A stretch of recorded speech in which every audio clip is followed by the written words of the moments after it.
So what does it take to get to the Olympics? If you're an athlete, then I'm sure at least once in your life, someone has asked you, are you going to the Olympics? Have you been to the Olympics? If you're a fan of the sport, you may be wondering, what does it actually take for an athlete to make it to the Olympics? So if that's something you're interested in, then keep watching. So no matter what country an athlete's from, if they're in the sport of track and field, these are the basics. First and foremost, within an athlete's country, they're gonna have to go to their Olympic trials. So depending on the nation, you may either have to be invited to your national champ or you can enter to your national champ. So for example, last year I actually took part in the Antigua national champ, and there you didn't have to qualify for it, you could actually just enter. Whereas in a country like the UK, you actually have to be invited in the first place to actually go to your national champ. And to be invited, you're gonna have to run, jump or throw a certain distance. So that's the first thing. An athlete has to go to their national championship, and at their national championship, they're usually gonna have to do a couple of things. Your main priority is gonna be to run, jump or throw as far as you can, and also place as high as you can. Now coming first, second or third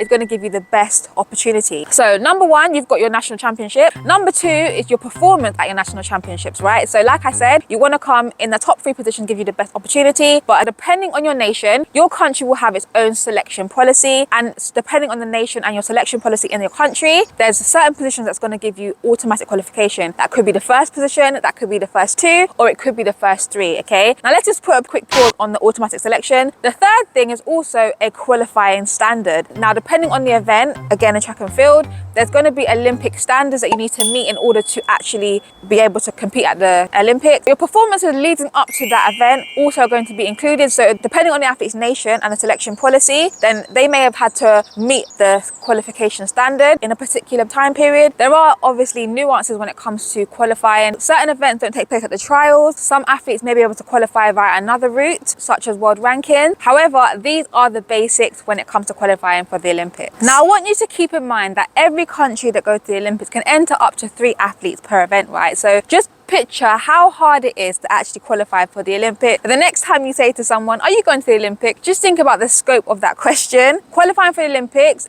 depending on your country size, becomes even harder depending on how many athletes there are and how many athletes there are that may have the standard, who may potentially be able to make those top 3 positions, right? So I hope this video has been helpful for you guys. Let me know in the comment section below, what country are you from? But now if you're from the UK, or you're just interested in the UK and you want to see a bit more in depth about the specifics when it comes to actually qualifying for an Olympic, then make sure you check out this video. And if you want to understand a bit more about the Olympic cycle and what other major championships are there in between the 4 years of the Olympics, then check out this video over here, and I'll see you guys on another Friday. Bye guys.